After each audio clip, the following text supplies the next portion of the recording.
Hi, my dear students.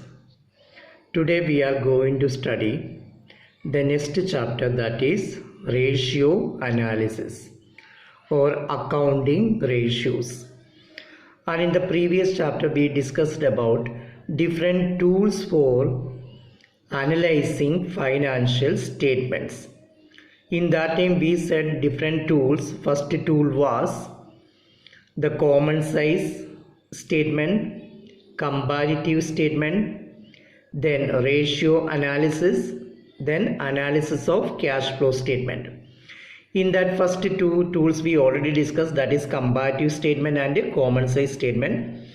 Now today we are going to study about the third tool, that is ratio analysis.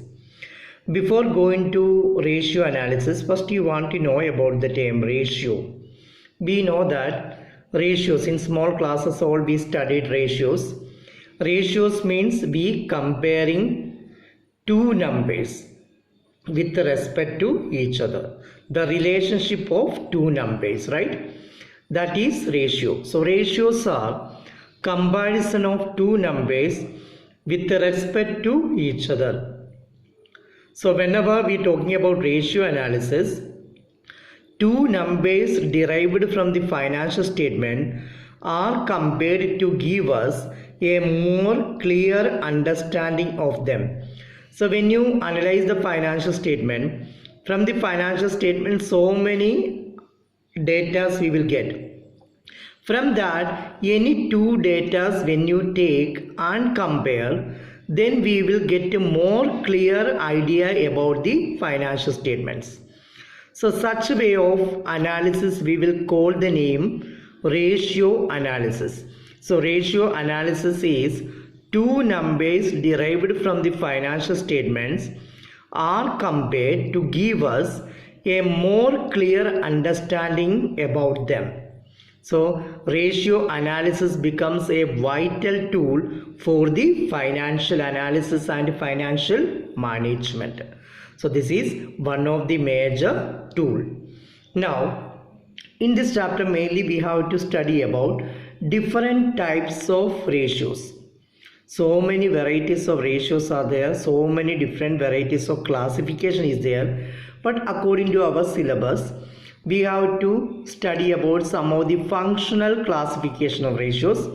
That according to that, ratios are classified here in four main headings. First ratio is liquidity ratio, then second solvency ratios, third turnover or activity or performance ratios, and the last one is profitability ratios. So how many types of ratios we have to study? Four types. One is liquidity ratio, second solvency ratio, third turnover or activity or performance ratio, and the last one is profitability ratio. So today we can discuss about the first main classification of ratio, that is liquidity ratio. The term liquid means everyone know, means how fast we can convert the asset into cash. So here we are mainly talking about the current asset. Normally current asset, when you convert it into cash, that current asset we are using for paying of the liabilities. So through liquidity ratios we are measuring the ability of the company to pay off its short-term obligations.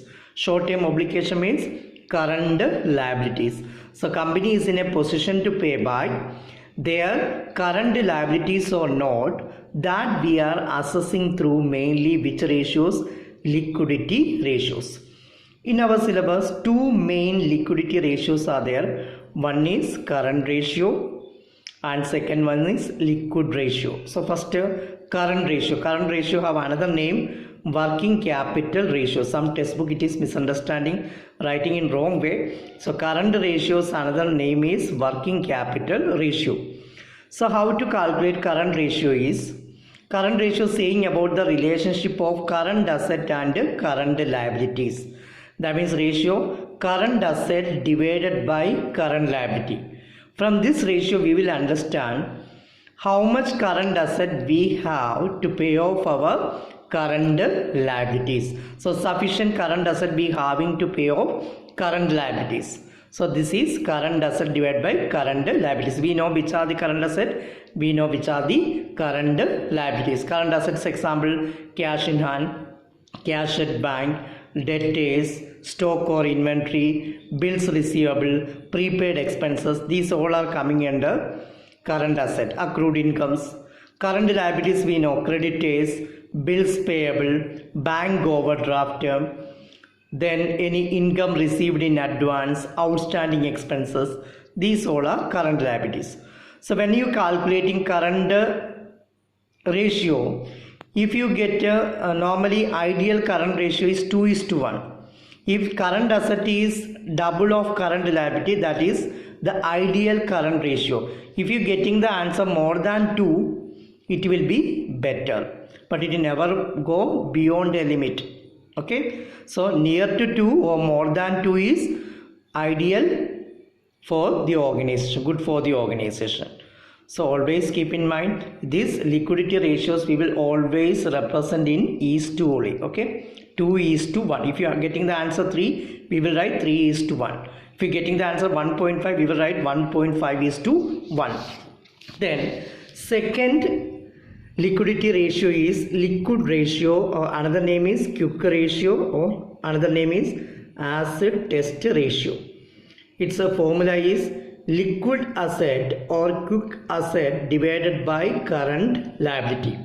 So we should know what is liquid asset. Liquid assets means the assets which we can quickly convert into cash. That is known as liquid asset or quick asset.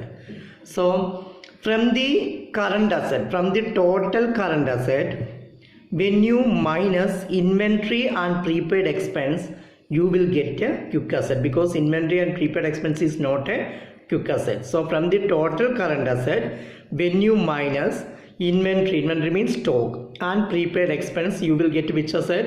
Quick asset or liquid assets. So standard quick ratio is 1:1.